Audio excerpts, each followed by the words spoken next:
कहानी है एक ऐसी जमीन की जिसे लोग केजीएफ के नाम से जानते हैं और उस जमीन पर राज करता था रॉकी भाई। रॉकी कोई आम इंसान नहीं था, वह एक खतरनाक डॉन था जो हर दिन एक नए गांव पर हमला करता, वहां का सारा सोना, हीरे जवाहरात लूट लेता। उसका खौफ धीरे धीरे आसमान छूने लगा था। हर कोई उसका नाम सुनते ही कांप उठता। लेकिन कहते हैं ना, अत्याचार जब हद पार करता है तो भगवान एक रक्षक जरूर भेजता है। इस कहानी में वो रक्षक था राइस्टार। वह रहता था एक अद्भुत गाँव में जिसे लोग सोने की नगरी कहते थे। यहाँ हर इंसान के पास सोने की बाइक, सोने की कार थी। हर मोड़ पर दौलत बिखरी हुई थी। उधर रॉकी भाई एक आदमी को बेरहमी से मार ही रहा था कि तभी उसका एक आदमी आता है और कहता है, मैंने एक ऐसा गांव देखा है जहाँ के लोग सोने की गाड़ियों में चलते हैं। ये सुनते ही रॉकी भाई की आंखों में लालच चमक उठा। उसने तुरंत अपने गुंडों को भेजा। गांव में उस वक्त मेला लगा था, लोग खुशियों में डूबे हुए थे। तभी अचानक बम गिरने लगे, चीखें गूंजने लगी। रॉकी के गुंडों ने पूरे गाँव पर कब्जा कर लिया। गांव वाले चीख चीख कर कहने लगे, हमें जाने दो।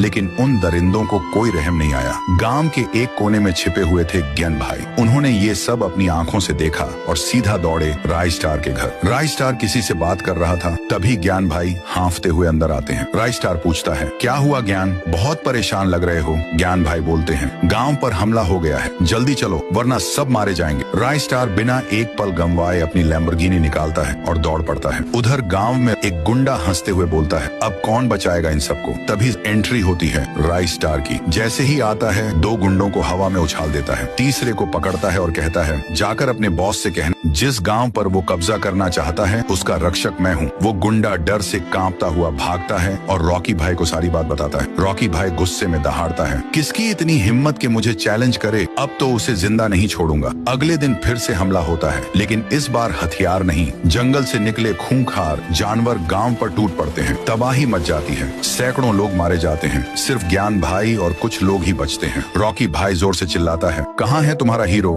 राइस्टार। ज्ञान भाई गुस्से में जवाब देते हैं, अगर वो आ गया तो तू भागेगा। फिर वो आसमान की ओर देखकर जोर से चिल्लाते हैं, राइस्टार। एक बिजली की चमक और उसी में एंट्री होती है राइस्टार की, कोई सुपर हीरो की तरह धमाकेदार अंदाज में। रॉकी और राइस्टार आमने सामने खड़े होते हैं। रॉकी कहता है, चुपचाप ये जगह मुझे दे दे वरना मुझसे छीनना पड़ेगा। राइस्टार मुस्कुराता है, दम है तो लेके दिखा। और फिर शुरू होती है एक ऐसी भयानक लड़ाई जैसे धरती फट पड़ी हो। हर पंच पर जमीन कांपती है, हर वार पर चिंगारियां उड़ती हैं, धुआं छंटता है। रॉकी भाई हार चुका होता है, जमीन पर पड़ा होता है और राइस्टार एक सच्चे हीरो की तरह खड़ा होता है।